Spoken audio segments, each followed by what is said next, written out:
Hello students, स्वागत है आप सबका मेरे यूट्यूब चैनल पर। आज हम पढ़ेंगे हमारे इकोनॉमिक्स के चैप्टर नंबर 4 डिमांड फंक्शंस के बारे में। लास्ट लेक्चर में मैंने आपको बताया था कि डिमांड होती क्या है और उसका शेड्यूल क्या होता है। आज मैं आपको बताऊंगी डिमांड फंक्शंस क्या होते हैं। अगर आपने मेरी लास्ट वीडियो नहीं देखिएगा तो ज़रूर देखिएगा मेरी वीडियो को, जिसमें मैंने आपको डिमांड एंड डिमांड शेड्यूल्स के बारे में बताया हुआ है। तो आज हम बताएंगे, नेक्स्ट टॉपिक है हमारा आज का डिमांड फंक्शन। एंड इससे नेक्स्ट जो वीडियो आएगी उसमें आपको मिलेगा law of demand. Law of demand यानी कि मांग का नियम क्या होता है। 12th class economics chapter number 4 demand, जिसका एक छोटा सा टॉपिक है हमारा डिमांड फंक्शन। चलिए स्टार्ट करते हैं हमारे डिमांड फंक्शंस। डिमांड फंक्शन क्या होता है? हिंदी में बोलते हैं इसे मांग के कार्य। मांग के कार्य कौन से होते हैं? 2 टाइप्स होते हैं इसके। First is the individual market demand function, second is the market demand function. Individual demand function and second is the market demand function. Individual होते हैं हमारे 5 टाइप्स के एंड मार्केट डिमांड फंक्शंस होते हैं हमारे 4 टाइप्स के। इसके अलावा वैसे बहुत होते हैं, बट जो आपके सिलेबस में है वो सिर्फ इतना ही है जो हमने कवर करना है। तो चलिए हम स्टार्ट करते हैं डिमांड फंक्शन का, इंडिविजुअल डिमांड फंक्शंस के बारे में, जिसमें फर्स्ट पॉइंट है हमारा on price of the commodity. On price of the commodity क्या होता है? कमोडिटी होती है कोई वस्तु, किसी भी वस्तु का कीमत। किसी वस्तु की कीमत कैसे डिमांड को इफेक्ट करती है? इफेक्ट कैसे करेगी वो? जैसे मान लो किसी वस्तु की अगर मांग कम हो जाए तो कीमत ऑटोमेटिकली बढ़ जाती है, क्योंकि जैसे कि मैंने आपको लास्ट लेक्चर में बताया था कि जो प्राइस होता है और जो क्वांटिटी होती है, इसमें जो रिलेशन होता है वो कैसा होता है? नेगेटिव रिलेशन होता है। तो ये जो ऑन प्राइस ऑफ कमोडिटी है ये क्या कहती है? अगर किसी भी प्रोडक्ट का प्राइस जो है इंक्रीज हो जाता है तो ऑटोमेटिकली उसकी क्वांटिटी यानी कि उसकी डिमांड क्या हो जाती है? कम हो जाती है। और किसी की प्राइस कम होने पर उसकी क्वांटिटी ऑटोमेटिकली इंक्रीज हो जाती है। दोनों में नेगेटिव रिलेशन था। तो फर्स्ट पॉइंट हमारा है यही, on price of the commodity. किसी वस्तु की कीमत उसके ऊपर कैसे इफेक्ट डालेगी? क्योंकि उसकी जो कीमत है, जो उसका प्राइस है, इंक्रीज होगा तो डिमांड कम हो जाएगी, और प्राइस अगर कम होगा तो डिमांड ऑटोमेटिकली बढ़ जाएगी, और इसे हम लो ऑफ डिमांड भी कहते हैं। Second is the price of related goods. Price किससे रिलेटेड होते हैं? गुड्स से रिलेटेड होते हैं। कैसे? ये 2 टाइप्स के होते हैं। First is the substitute goods, second is the complementary goods. Substitute goods कौन सा होता है? सब्स्टिट्यूट गुड्स वो होता है जिसे आप एक दूसरे की जगह पर यूज कर लेते हैं, एक दूसरे को प्लेस दे देते हैं। It's called the substitute goods. कैसे हो सकता है ये? फॉर एग्जाम्पल, चाय पीते हो, चाय की प्राइस बढ़ गया तो आप क्या करोगे? कॉफी पीना स्टार्ट कर दोगे। It's the substitute goods. जिसको एक दूसरे की जगह पर हम यूज कर सकते हैं ना, उसे हम सब्स्टिट्यूट गुड्स कहते हैं। जैसे चाय कॉफी हो गए, कोल्ड ड्रिंक्स हो गई, कोका कोला की जगह ड्यू ले लो, वो सब्स्टिट्यूट गुड्स है, क्योंकि हमने एक दूसरे की जगह यूज कर लिया, वो हमारा सब्स्टिट्यूट गुड्स होता है। And second is the complementary. Complementary goods कौन सा होता है? जिसमें अगर आपने एक प्रोडक्ट को खरीद लिया तो सेकेंड आपको वो खरीदना ही पड़ेगा। फॉर एग्जाम्पल, हम मार्कर की बात करते हैं। ये मार्कर खरीद लिया मैंने, तो मुझे इसके साथ इंक भी क्या परचेज करनी पड़ेगी। तो इंक और मार्कर, ये कैसा गुड्स है आपका? Complementary goods. कार खरीद ली तो पेट्रोल भी डलवाना पड़ेगा, ये कौन सा गुड्स है आपका? Complementary goods. तो ये 2 टाइप्स होते हैं इसके प्राइस ऑफ रिलेटेड गुड्स के। First is the substitute, second is the complementary. Substitute जिसमें एक दूसरे की जगह पर यूज कर सकते हैं, एंड कॉम्प्लीमेंट्री जिसमें अगर एक गुड्स को परचेज कर ले तो सेकंड को भी परचेज करना पड़ेगा। Is the complementary.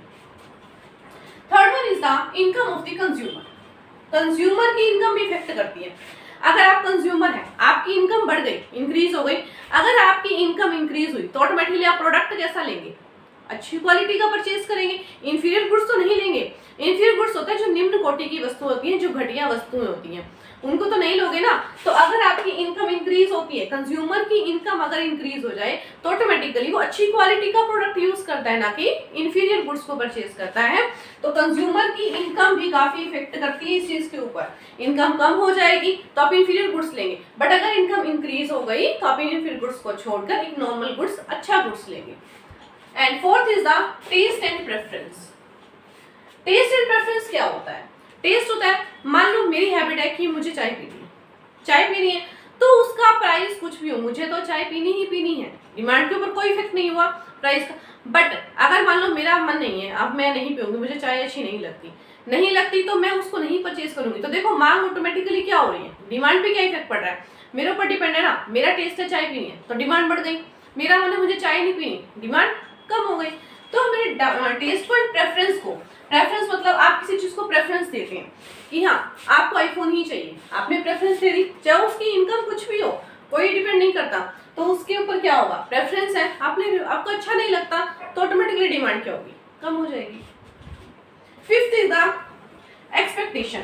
एक्सपेक्टेशन क्या होता है, आपको पता चले इन फ्यूचर आईफोन के प्राइस कम होने वाले, तो जो आईफोन आप आज खरीदने वाले थे वो आज ना खरीद कर कब खरीदोगे, बाद में, इन फ्यूचर खरीदेंगे ना, क्योंकि आपको पता है उसके प्राइस कम होने वाले हैं, तो आप बाद में खरीदोगे। तो ऐसा आप क्या करें, एक्सपेक्ट कर रहे हैं कि इन फ्यूचर ऐसा होगा। या सेकेंड ऑप्शन ये हो सकता है, आपको ये पता चले कि इन फ्यूचर आईफोन के प्राइस क्या होंगे, इंक्रीज हो जाएंगे, तो आप आईफोन को आज खरीदेंगे ना कि कल, क्योंकि आपको पता है इन फ्यूचर तो इंक्रीज हो जाएंगे, तो आप उस प्रोडक्ट को आज ही खरीद लेंगे। तो ये होती है हमारी expectation. It's the individual demand function. First बताया मैंने आपको ऑन प्राइस ऑफ कमोडिटी, जिसमें प्राइस अगर इंक्रीज होगा तो क्वांटिटी कम कर लेंगे हम, एंड प्राइस हमारा क्या होगा, कम हो जाएगा तो क्वांटिटी ऑटोमेटिकली ज्यादा लेंगे, क्योंकि इसमें नेगेटिव रिलेशन होता है। सेकंड मैंने आपको बताया price of related goods. Price किससे रिलेटेड होता है, गुड्स से। गुड्स टू टाइप्स के होते हैं, substitute and complementary. Substitute goods कौन सा, जिसमें आप एक की जगह दूसरों को यूज कर सकते हो, जैसे चाय एंड कॉफी। कॉम्प्लीमेंट्री, कॉम्प्लीमेंट्री में क्या होता है, एक को खरीद लिया तो दूसरे को खरीदना ही पड़ेगा, जैसे कार और पेट्रोल, मार्कर एंड इंक, ये हो गया complementary. Third is the income of consumer. Consumer की इनकम बढ़ने पर तो ऑटोमेटिकली क्या होगा, आप अच्छी चीजें खरीदोगे ना कि इंफीरियर को, लेकिन अगर इनकम कम हो गई तो आप निम्न कोटि की वस्तुएं, इंफीरियर गुड्स खरीदेंगे। टेस्ट एंड प्रेफरेंस, आप किसी चीज को टेस्ट करते हो, आप वही चीज लोगे, मांग ऑटोमेटिकली बढ़ेगी, बट आपका टेस्ट नहीं है, मन नहीं है लेने का, तो ऑटोमेटिकली मांग कम हो जाएगी। एक्सपेक्टेशन, आपको पता है कि इन फ्यूचर क्या होने वाला है, प्राइस कम होने वाले हैं, तो आप क्या करोगे, इन फ्यूचर खरीद लोगे, और एक्सपेक्ट किया आपने इन फ्यूचर प्राइस बढ़ने वाले हैं तो उन्हें आज ही खरीद लोगे।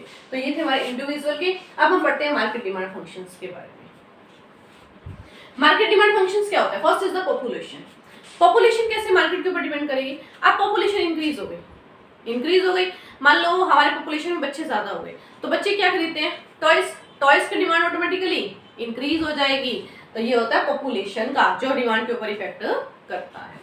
Second is the government policy. आप देख रहे होंगे कि सभी लोग एक प्रोडक्ट के पीछे जा रहे हैं, तो गवर्नमेंट के पास तो इतना प्रोडक्ट है नहीं, तो गवर्नमेंट उस डिमांड को कम करने के लिए क्या करती है, टैक्स लगा देती है कि हाँ सभी लोग वहां जा रहे हैं, हम इसके ऊपर टैक्स लगा देते हैं, प्रोडक्ट महंगा हो जाएगा, महंगा होगा तो लोग खरीदेंगे नहीं। तो ये होती है उनकी गवर्नमेंट की पॉलिसी। किसी भी प्रोडक्ट की अगर आप डिमांड कम करना चाहें तो उसके टैक्स इंक्रीज कर दिए जाते हैं, कौन करती है, गवर्नमेंट।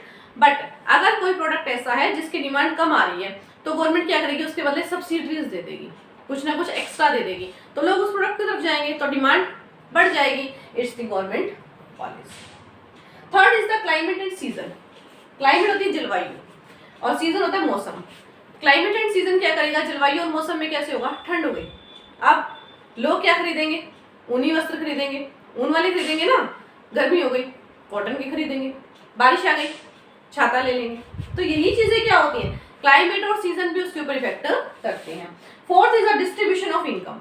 इनकम का डिस्ट्रीब्यूशन होता है, मान लो कि आपकी जो पॉपुलेशन है उसमें से 90% ऐसे पर्सन है जिनकी इनकम इंक्रीज हो गई, तो ऑटोमेटिकली क्या होगा, डिमांड के ऊपर क्या इफेक्ट पड़ेगा, क्वांटिटी भी बढ़ जाएगी। और 10% का क्या होगा, कोई इफेक्ट नहीं होगा, उनकी क्वांटिटी क्या होगी, कम होगी। तो डिस्ट्रीब्यूशन ऑफ इनकम होता है कि अगर ज्यादा लोगों की इनकम इंक्रीज हो रही है तो ऑटोमेटिकली डिमांड बढ़ रही है, लेकिन ज्यादातर लोग बेरोजगार हो रहे हैं। जैसे कोविड-19 में क्या हुआ था, काफी लोग बेरोजगार हो गए थे, तो आपने देखा होगा मार्केट खाली हो गई थी, लोग मार्केट नहीं जाते थे क्योंकि डिमांड कम आ गई थी। ऐसा होता है, अर्थक्वेक हो जाए, उसमें होता है फ्लड, उस टाइम पे था कोविड-19। इसमें चीजें देखने को मिली है कि अगर किसी कंज्यूमर की इनकम ऑटोमेटिकली कम हो जाए तो ऑटोमेटिकली मार्केट में डिमांड भी क्या हो जाती है, कम हो जाती है, लेकिन इनकम ज्यादा हो जाए तो डिमांड भी बढ़ जाती है। तो ये था हमारा आज का टॉपिक डिमांड फंक्शन का। आई होप आप सबको समझ में आया होगा ये डिमांड फंक्शन। तो नेक्स्ट लेक्चर में हम पढ़ेंगे लॉ ऑफ डिमांड के बारे में कि लॉ ऑफ डिमांड क्या होती है। और मेरी वीडियो को लास्ट तक देखने के लिए very very thankful all of you. तो मिलते हैं हमारे नेक्स्ट क्लास में नए लेक्चर के साथ लॉ ऑफ डिमांड के लिए। And thank you very much all of you and take care.